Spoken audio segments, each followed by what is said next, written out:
কাতারে মার্কিন ঘাঁটিতে ক্ষেপণাস্ত্র হামলার বিষয়টি আগেই জানানোর জন্য ইরানকে ধন্যবাদ জানিয়েছেন মার্কিন প্রেসিডেন্ট ডোনাল্ড ট্রাম্প। ফক্স নিউজের এক প্রতিবেদনে উঠে এসেছে এ তথ্য। প্রতিবেদনটিতে বলা হয়, সামাজিক যোগাযোগ মাধ্যম ট্রুথ সোশ্যালে ট্রাম্প লিখেছেন, আমি আনন্দের সঙ্গে জানাচ্ছি এই হামলায় কোনো আমেরিকান হতাহত হয়নি এবং খুব সামান্য ক্ষয়ক্ষতি হয়েছে। আগাম সতর্ক করার জন্য আমি ইরানকে ধন্যবাদ জানাই, যার ফলে কারো জীবন যায়নি বা কেউ আহত হয়নি। আশা করি ইরান এখন এই অঞ্চলকে শান্তি ও সম্প্রীতির পথে এগিয়ে নিতে পারবে এবং আমি ইসরায়েলকেও একই কাজ করতে উৎসাহিত করব। ট্রাম্প আরও বলেন, সবচেয়ে গুরুত্বপূর্ণ হলো তারা তাদের সিস্টেম থেকে সবকিছু বের করে দিয়েছে এবং আশা করি আর কোনো ঘৃণা মনোবেদনা তাদের থাকবে না।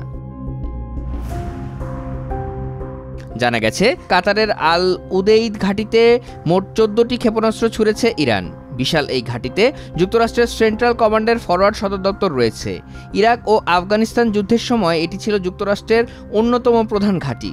বর্তমানে সেখানে প্রায় ৮,০০০ মার্কিন সেনা অবস্থান করছে। ট্রাম্প জানান, ইরানের ছোড়া 14টি ক্ষেপণাস্ত্রের মধ্যে 13টিকে যুক্তরাষ্ট্রের আকাশ প্রতিরক্ষা ব্যবস্থা ভূপাতিত করেছে। আর একটি ক্ষেপণাস্ত্র মুক্ত রাখা হয়েছে কারণ সেটি অপ্রত্যাশিত বা ক্ষতির আশঙ্কাহীন দিকে যাচ্ছিল। এদিকে ইরান ইসরায়েল যুদ্ধবিরতি শুরু হয়েছে উল্লেখ করে এটি লঙ্ঘন না করার অনুরোধ জানিয়েছেন মার্কিন প্রেসিডেন্ট। সামাজিক যোগাযোগ মাধ্যম ট্রুথ সোশ্যালে এ কথা লেখেন ট্রাম্প।